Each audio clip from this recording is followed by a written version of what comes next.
Hola a todos, soy Pato Cortés. Pedrito Sola, muchísimas gracias por estar aquí en mi podcast. Yo te lo agradezco a ti que me hayas invitado como primer invitado de tu podcast, que es una novedad, pero que yo sé que te va a salir muy, muy bien porque te conozco no de ayer, sino de tiempo. Muchísimas gracias, amigo. Y aparte de primer invitado, eres mi padrino. Espero que sea. Y me prometiste que vas a estar colaborando aquí Cuando necesites, ya sabes que estoy listo aquí para colaborar contigo en lo que sea. Muchísimas gracias, Pedrito. Mira, la idea de este podcast es hablar de temas positivos, cosas que puedan inspirar, entretener y hablar de nuestra experiencia, ¿verdad? No somos expertos, pero tenemos experiencia. Tú eres una persona con una gran cultura, mundo, con grandes anécdotas. Entonces creo que desde la experiencia nos puedes platicar cosas muy interesantes. Pues tú nomás dime qué es lo que quieres que platiquemos y eso hacemos. Porque al final de cuentas, tú ya sabes que a mí no me cuesta ningún trabajo hablar y hablar y hablar y explayarme, que me tengo que estar midiendo, porque si no, esto puede llegar al infinito con mi perorat. Sí, ¿verdad? El don de la palabra lo tienes desde chico. Fíjate que sí, yo desde niño, y eso ya te lo conté en algún momento y en la entrevista que hicimos hace un buen rato, desde niño siempre fui buen estudiante, pero yo tenía el problema de la timidez. Esta timidez que de repente lograba yo sobreponerme, pero siempre estaba yo con miedo. Estaba en la primaria, por ejemplo, y de repente eso que te digan, a ver, Pedro, sube aquí a la tarima y da la clase, o de repente teníamos una clase que era en inglés, que era de poetry, entonces te aprendías una poesía y entonces subías no sabías si te va a tocar o no, y tenías que subir ahí a la tarima y recitar la poesía enfrente de los compañeros. Ese tipo de cosas me costaban trabajos, pero yo lo lograba controlar y lo lograba vencer el miedo y lo hacía. Con miedo, pero lo hacía. Le dabas la vuelta a la situación. No, pues es que era mi obligación. O sea, si el maestro te dice, sube a la tarima y habla de esto, da la clase o dinos la poesía que te acabas de aprender, pues había que hacerlo. Una cosa que me ayudó mucho para vencer la timidez es el teatro. El hecho de aprenderte un personaje, aprenderte textos de memoria, subirte a un escenario en donde nada más ves a los de la primera fila por la luz que te está dando y desarrollar un personaje, esto a mí me ayudó mucho desde la preparatoria, que fue cuando empecé a hacer teatro, a poder vencerla. Y hoy no me da miedo nada. Subirme a platicar en donde quieras, yo subo y me platico. Y aunque diga tonterías, procuro no decirlas. Procuro no decir malas palabras. Procuro hablar buen castellano, porque también eso pasa, que la gente no habla bien español. Y de repente dicen unas cosas por otras y utilizan unas palabras. Una cosa que yo creo que es muy importante es no utilizar palabras que no sabes lo que significan. También, ¿verdad? Porque de repente les da en la tele porque querer ser rimbombante. No, rimbombante es la palabra. Y no es así. Es la palabra. Y me leíste la mente, Pedrito, porque este primer podcast yo pensaba hablar de cómo puede uno enfrentar el fracaso, cómo un fracaso lo puedes convertir en una experiencia, en un aprendizaje. Y ahorita ya me acabas de decir, por ejemplo, lo del teatro, que no te quiero decir que era un fracaso, pero era algo que tú a lo mejor te daba la timidez, no hablabas bien y cómo aprovechaste el teatro. Te voy a contar. Cuando yo estaba en la preparatoria, y esto ya te lo conté, mi papá, que era un señor español que nació en 1911 en un pueblo de España, pues la mentalidad obviamente, pues imagínate cómo era.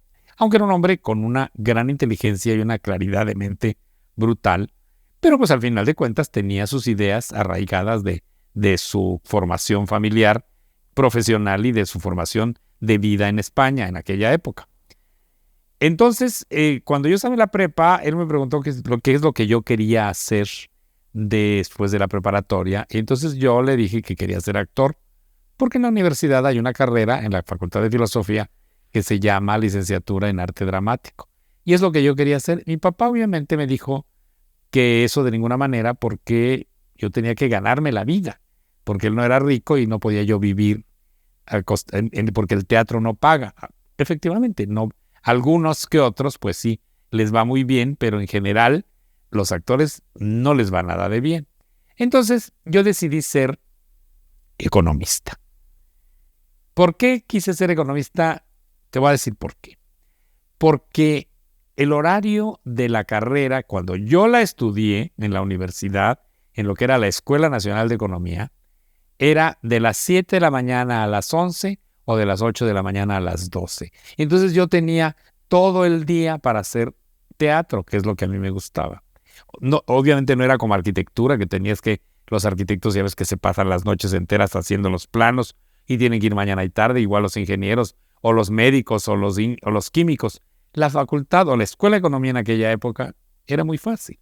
Además, era una época en que, desgraciadamente, la economía en la Escuela de Economía no estaba abocada a cuestiones de matemáticas, que son tan importantes en la economía.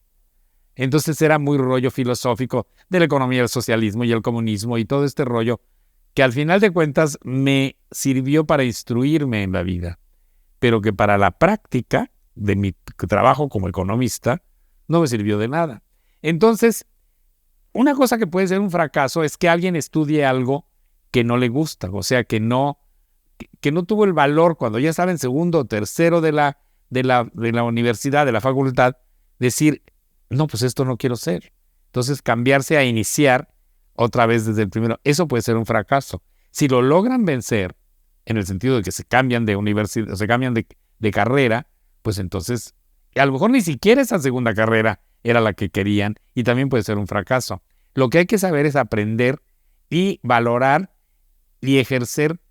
Yo tal vez no fui el mejor economista del mundo, pero mi trabajo lo hice con mucho ahínco, lo hice con mucha emoción y siempre hice lo correcto y lo que me tenía que hacer. Yo trabajé en el sector público 27 años. Sí, me contaste que trabajaste en la Secretaría de Hacienda. Primero en Hacienda, del 68 al 76, luego del 76 al 92 en la Secretaría de Comercio, en el mismo rollo de en la cuestión fiscal del comercio exterior. Y después, cuando dejé de allá, cuando me salí de la Secretaría de Comercio, me fui a trabajar con el sector social en una institución que se llamaba Empresas de Solidaridad, que eran apoyos a gente de bajos ingresos para desarrollar proyectos y demás, que fue un trabajo muy bonito, totalmente ajeno a lo que yo estaba acostumbrado profesionalmente, pero que al final de cuentas, pues, lo hice bien y me salió bien, porque pues... Entonces tú, de querer ser actor, querer estudiar teatro, te metiste a economía por cuestión nada más del horario y que te quedaba Exactamente, me quedaba muy cómodo. Y aún así esa lo viste como una oportunidad. Pues sí, porque al final de cuentas te digo, yo como economista trabajé 27 años y además estudié mucho economía. O sea, yo estudié muchas cosas, estudié administración pública, finanzas públicas, estudié comercio exterior, o sea, todo yo seguí estudiando. Afortunadamente, creo que no soy una persona no soy tonto. O sea, tampoco es que sea yo un Einstein de inteligencia, pero tengo una inteligencia eres inteligente, mediana, correcta, entonces, y aparte soy muy responsable en lo que yo hago. Entonces, al final de cuentas, me fue bien como economista, viví la vida bien, nunca tuve puestos importantes como muchos de mis compañeros de la escuela, que fueron secretarios de Estado, y uno, hasta Carlos Salinas, fue presidente del país y era mi compañero de banca. ¿En serio? ¿Sí? ¿Fue tu compañero de banca? No nos hablábamos mucho porque era un poco especial él, pero él se sentaba por allí y todo este grupo de gente que salió con él, que luego se fueron secretarios de Estado y fueron de Manuel Camacho, Jaime Corredor, esos eran compañeros míos de la universidad. Fueron compañeros tuyos de... No eran a lo mejor mis amigos, yo los conocía, mis amigos eran otros, los del teatro. Pero en fin, entonces sí, el fracaso tiene uno que saber aprovechar del fracaso, tomar ¿cómo te diré? Lo bueno, que te motive el fracaso para salir adelante. No, y ahora vamos a hablar de, no sé si tú consideras que fue uno de tus grandes fracasos y toda esta anécdota, ¿quién no la conoce, verdad? Pero cuando te equivocaste en Ventaneando y dijiste... Deja el fracaso, la peor vergüenza que pasé en mi vida. Pero eso marcó un parteaguas en mi vida profesional dentro de la televisión. ¿Qué pasó, Pedrito? Tú, un profesional, ya llevabas mucho tiempo, se te fue la marca, ¿qué pasó? Hay algo que se llama lapsus lingüe, que es un lapsus del cerebro y que lo verbalizas. O sea, Yo estaba viendo a la cámara, leyendo un prompter con una marca de mayonesa y de repente a mí la instrucción fue que en un momento dado yo tenía que con un tenedor tomar un trozo de pechuga empanizada que estaba en el plato, mojarlo en mayonesa, en ese momento levantar y decir el nombre de la mayonesa. Sí. En el momento que yo bajé la vista y la levanté, en lugar de decir una marca, dije otra. Pero fue algo horrible. O sea, la sensación que, porque aparte era en vivo, si ha sido grabada, porque ahora grabamos las menciones para que no ocurran esas cosas. Las grabamos antes del programa y ya nada más a la hora que voy a dar la mención, pues me salgo del foro, doy la mención grabada, entonces ya entro como si vengo de la mención. Porque así, si me equivoco o si nos equivocamos, se repite y punto, no pasa nada. ¿Fue tu peor fracaso profesional? ¿Podrías decirlo? Pues mira, dentro de todo lo que me ha pasado en 27 años de la televisión, fue lo peor que me ha pasado. ¿Cómo te sobrepusiste de eso, Pedrito? Pues con mucho esfuerzo personal. ¿Sabes qué es lo que pasa? La gente de mi producción, Pati Chapoy, que es mi amiga, mi hermana, me apapachó. O sea, ella, sabíamos que yo había cometido un error grave, porque aparte la mención costaba una lanotota. La tuviste que pagar. Tuve que pagar una parte de la mención. O sea, la pagué en abono. Yo pagué, o sea, la mención costaba mucho más y ahí nada más me cobraron 75,000 pesos. Pero si te piensas, de aquel entonces eran muchísimo dinero. Entonces pagué 5,000 quincenales que me descontaban de mi sueldo hasta que acabé de pagar los 75. Lo que pude yo sentir como un fracaso, como una vergüenza, como un tropiezo en mi trabajo, a la larga se convirtió en un éxito. Porque todo esto quedó grabado y de repente cuando empiezan las redes a hacerse famosas, o sea, importantes, porque yo en esa época no había redes, y como todo queda grabado y todo empezó a subirse a las redes, al Twitter y al Instagram y al no sé qué, ya no sé cuánto, generaciones que no me conocían por la tele, porque los jovencitos o los niños a lo mejor no gustan de ver un programa como el nuestro, de pronto se dieron cuenta que yo existía y que yo había tenido este tropiezo horrible, que se me ve la cara. A mí me da mucha vergüenza ver el video, no me gusta verlo. ¿Te sigue dando vergüenza? Me sigue dando vergüenza porque yo pasé un momento espantoso, horrible. Afortunadamente, bueno, no pasó nada, nadie me regañó en el canal, nadie, o sea, obviamente me lo cobraron, pero Pati me dijo, es un error que tuviste y no pasa nada. Bueno, pero yo creo que era lo peor como te sentías. No, sí, mi sensación de angustia, de ¿cómo te diré?, de desilusión conmigo mismo fue muy grande. Se me pasó pronto en el sentido de que, bueno, pues la voy a pagar con dinero y pues se acabó y seguí. Yo seguí el programa como si no hubiera pasado nada. Y entonces yo me creo que Daniel Bisoño se burla porque dice que yo estaba en otro lado del foro, donde había una cocina, y de repente dice Daniel que Pati volteó y dijo, ¡ay, este pendejo! Que dijo así. No sé si dice Pati que ya no dijo eso. Dice Daniel que sí lo dijo. Yo no creo que Pati lo haya dicho porque no es de malas palabras. Pati jamás dice groserías. Pero pues, fue algo que pasó y mira, te digo que a la larga o al mediano plazo, porque ni siquiera fue muy largo el plazo, de pronto la gente se dio cuenta que yo existía. Aparte con un rango de edad ya mayor. Muy amplio. Y de pronto, por alguna razón, empecé a ser el tío Pedrito. Y esto ya lo he contado muchas veces y te lo he contado a ti. De repente un día simplemente un día me invitaron a ir a Morelos a platicar, porque hubo una feria de las universidades de Morelos, tanto privadas como públicas, y entonces invitaron a la juventud que iba a salir de la secundaria y de la prepa para ver las opciones universitarias, para ver la oferta de las profesiones, de las carreras que existían. Y me invitaron a que yo fuera a platicar con los jóvenes, con las mamás de los jóvenes que fueran, pues para animarlas a que fueran y había como unos stands de feria en donde cada universidad tenía sus planes de estudios, sus propuestas de carreras ahí en Morelos. terminé de mi perorata, que me tuvieron que decir que ya cortarle porque yo puedo hablar al infinito. Y entonces ya me hice para un lado.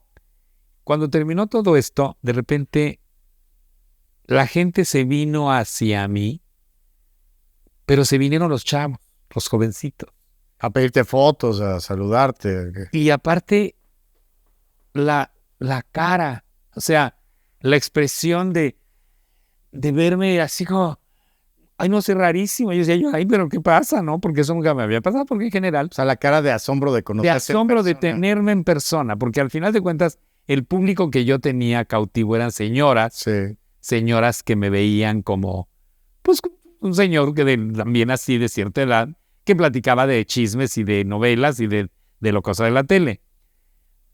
Esas eran las que me escribían a un correo electrónico que tenía yo en la universidad, en el canal. De pronto, uno que otro señor me escribía para preguntar, como mi vida es un libro abierto, entonces yo les platicaba de cómo me habían operado de la próstata. O sea, temas que no se tratan muy fácilmente en la televisión. Yo los trato con toda naturalidad, que es como debe de ser. Y de repente me escribían un señor, oiga, qué bonita está su corbata, me gustó mucho su saco. O, por ejemplo, me decían, oiga, fíjese que tengo preocupación por lo de la próstata. Entonces yo les escribía en el correo y les decía... Por correo electrónico. Correo electrónico y mi opinión. Y ya.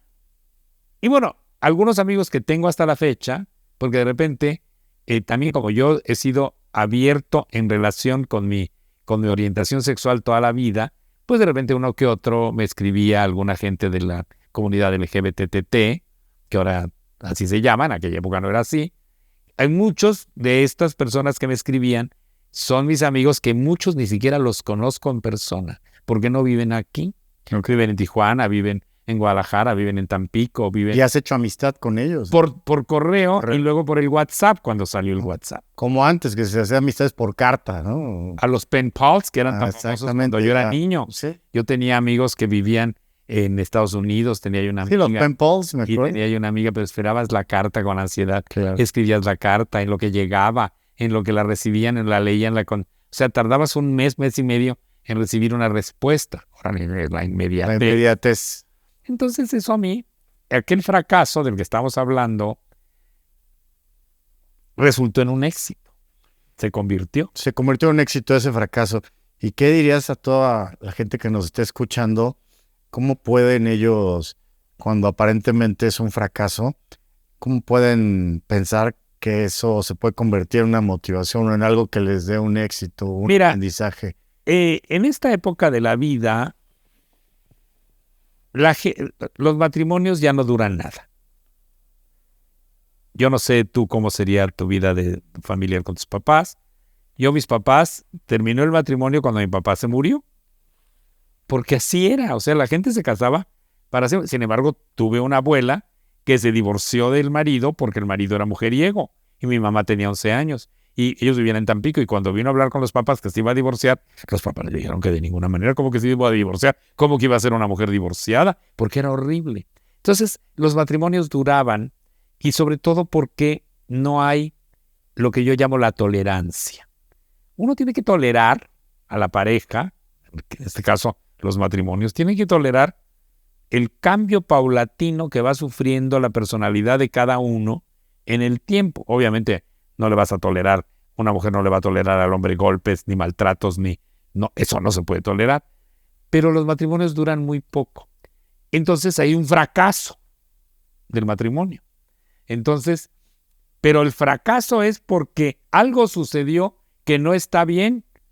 Y si están aguantando, porque el qué dirán, o por no ser mujeres divorciadas, o porque las mantiene el marido, ahora afortunadamente las mujeres trabajan y se pueden mantener solas, o porque se quedan con los hijos, porque los hombres son unos desobligados.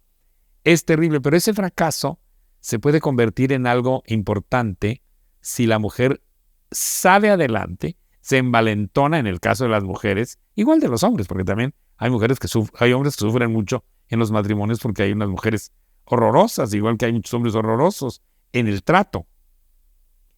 Y ese fracaso matrimonial lo pueden convertir en un éxito porque se pueden dedicar una mujer se puede dar cuenta que ella puede sola salir adelante. Trabajar, sobre todo ahora que las mujeres, bueno, no todas, pero en general, una mujer se casa ya no a los 15 años o a los 16 para tener un hijo luego. O sea, las mujeres se están casando ya 30 y pico y van teniendo a los hijos a los 36, a los casi 40, cosa que es muy importante también.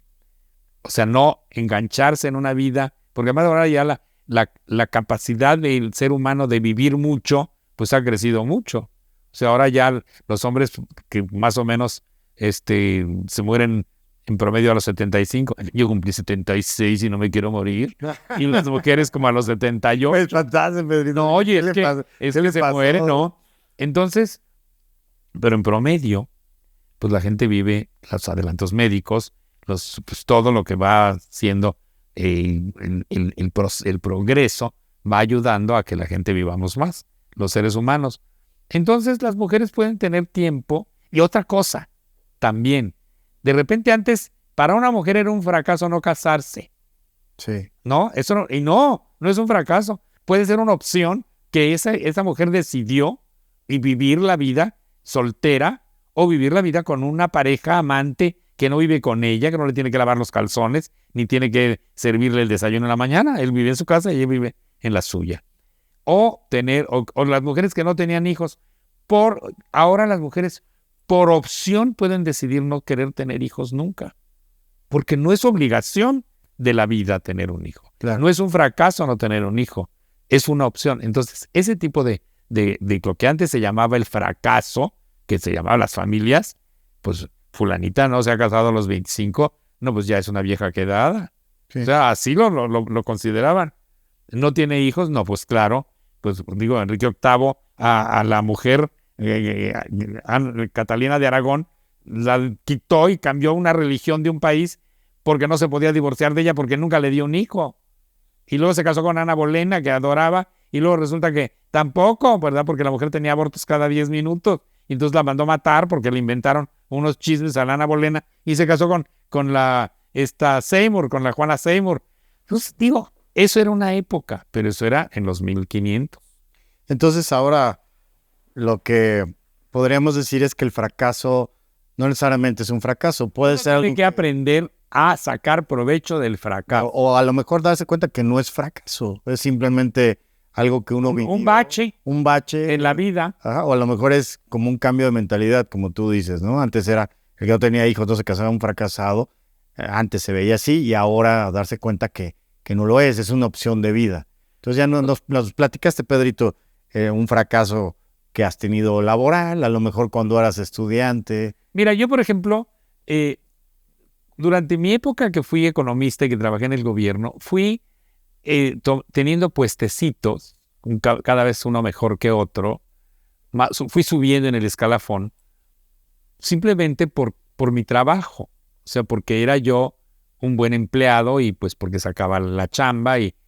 Pero yo vi mucho que yo estaba en este puesto que había adquirido después de mucho tiempo y de repente llegaba uno nuevo y se brincaba 2 puestos y yo era subdirector y llegaba de director. Pero pues es que así es la vida. ¿Y no te sentías fracasado? No, yo no me sentía fracasado. O sea, simplemente no me tocaba. Pero hay gente que sí lo sentía como un fracaso. Yo lo viví. Estabas bien ubicado. Pero te ubicas en la realidad de tu vida. O sea, y te ubicas en la realidad, en el caso de la burocracia, y en el caso de los trabajos en las empresas privadas, de que hay favoritismos, hay compadrazgos, hay compromisos. Entonces, pues, uno tiene que esforzarse y no ser, ¿cómo te puedo decir? No ser conformista, pero al final de cuentas aceptar. Otra cosa, aceptar tu nivel de competencia y de incompetencia, porque también es eso. ¿Hasta dónde? A mí, por ejemplo, me dicen, es que tú debías de hacer un programa de televisión y tú entrevistar y tú decir, no. ¿No te gustaría? No. ¿Por qué? Porque yo sé que no soy competente para eso. ¿Tú crees? Yo creo que serías muy bueno. No, yo siento que no lo soy. Entonces, a mí no me gusta sentarme. Yo puedo sentarme aquí y platicar contigo, pero a mí sentarme con un invitado y platicar con él. En primer lugar, le tienes que estudiar y tienes que aprenderte todo para poder hablar. Yo no soy periodista. Yo veo a mis compañeros periodistas, a Pati, a Lineta, a Mónica Castañeda, al mismo Daniel. Ellos tienen una facilidad para en la entrevista y yo no puedo. O sea, yo, por ejemplo, si yo te voy a entrevistar a ti, jamás te voy a preguntar algo que yo sé que te puede incomodar. Ni jamás te voy a preguntar algo que yo sé que si a mí me lo preguntaran, me iba a incomodar.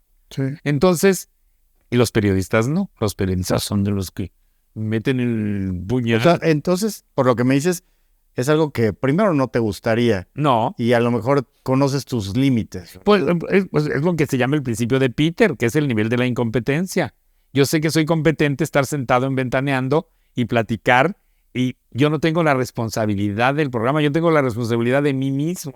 O sea que una cosa también como para sobreponerse o evitar un fracaso es saber para lo que eres bueno. Exactamente. Y no sobrevalorarte, tampoco subvalorarte, o sea, tampoco sentirte menos. O sea, tú saber hasta dónde puedes llegar y lo que puedes hacer. Yo llegué a un nivel de mi competencia en la Secretaría de Comercio correcto. Ya después de ahí, ya no pasé más y luego ya me tuve que ir porque me intimidó una mujer que llegó de mi jefa y me fui, renuncié y conseguí mi otro trabajo en donde tener un nivel más alto en el escalafón, me fui a un nivel bajito. Yo cuando entré a empresas de solidaridad en 1993, mi sueldo, que es con el que estoy en este momento, no jubilado, sino pensionado, ¿viste? En el 1993 era de 4,000 pesos. Y cuando terminé mi función ahí en el 96, ya tenía yo 7,000 pesos. Los 4,000 de mi base es con lo que me dieron en la pensión, que es muy poquito, y tenía yo otros 3,000 de unos, ya sabes, sobresueldos que te dan por allí. Bueno, ese era mi sueldo, eso era era mucho menos de lo que yo ganaba en la Secretaría de Comercio. Pero el hecho de tener un trabajo, de sentirme útil, tenía yo, imagínate, pues en el año 93. ¿Qué edad tenías? Pues tenía yo, si yo entré a hacer en el 96, tenía yo 49, pues tenía 45, 44 ¿Y te sentías bien? ¿Te sentías realizado? Mira, yo me acuerdo un día, iba yo en el metro rumbo al sur a casa de un amigo que íbamos a hacer algo y de repente sentí tanta tristeza por el hecho de haberme salido después de tantísimos años de trabajar en un sitio que estaba yo tan contento y que decidí irme yo porque ya no aguanté una situación y estar en un trabajo que después me encantó, pero que al principio era todo incierto para mí, porque yo estaba acostumbrado a trabajar con el sector de la industria, en la cuestión de los impuestos a la importación, de los precios oficiales, de la valoración aduanera. Eso era mi trabajo, de las importaciones bajo fianza, de la modificación de las tarifas de importación y de exportación, de las nomenclaturas, de la clasificación aduanera. Ese era mi trabajo. Y de repente, en donde yo iba a diario de corbata y saco y traje y todo, y de repente ir a una oficina en donde no tenía yo privado, no tenía ni escritorio al principio. Era tanta gente que no tenía ni escritorio. Yo tenía una silla enfrente del escritorio de uno de los subdirectores. Estaba ahí en el pasillo, que a veces llegaba yo a trabajar y la silla se la habían metido a un privado para una junta. Y entonces yo volteaba un bote de basura y me sentaba en el bote de basura. ¡Qué horror! Te sentías muy mal, supongo, ¿no, Pedrito? No me sentía mal. Al final de cuentas era una oportunidad. Pero empezaba yo con esto. Y hacer la memoria de lo que yo tenía un privado con credencia. Claro, o sea, siempre bajar de nivel. Entonces, yo me acuerdo que un día iba yo en el metro y empecé a llorar. Yo no soy de fácil llorar, pero empecé a llorar porque me sentí muy triste. Pero yo recapacité de inmediato y dije, es una oportunidad y yo tengo que ganarme esta oportunidad y lograr ser más en este trabajo. Porque tengo la capacidad mental y profesional de lograrlo. Y lo logré. Pues mira, Pedrito, esto que me estás diciendo me encanta para cerrar este episodio del podcast. cómo lloraste en el metro porque sentiste algo, pero cambiaste. Pues sí. Y lo porque- viste como una oportunidad. O sea, Exactamente. En ese momento del llanto que me dio tanta tristeza, me di cuenta que era la oportunidad de sobresalir. Sí, Y lo logré. pues mira, qué enseñanza, porque tu historia ya la sabemos. Bueno, ya nos contarás en otro episodio cómo llegaste a la televisión. Claro. Pero sabemos que tienes una historia de éxito. Entonces, qué bonito lo que nos enseñas y nos inspiras. Gracias. Pedrito, gracias por estar aquí. No, gracias a ti, Pato. Y muchas gracias a ustedes, público, que ve el podcast del Pato Cortés, que es un tipazo. Y van a ver que de aquí en adelante van a ir saliendo temas muy importantes, no conmigo, con otros invitados que él va a tener, y van a ser muy interesantes. Gracias, Pedrito. Gracias a ti. Nos pueden ver también en YouTube y, bueno, en todas las plataformas para el podcast pueden escucharnos. Gracias, yo soy Pato Cortés.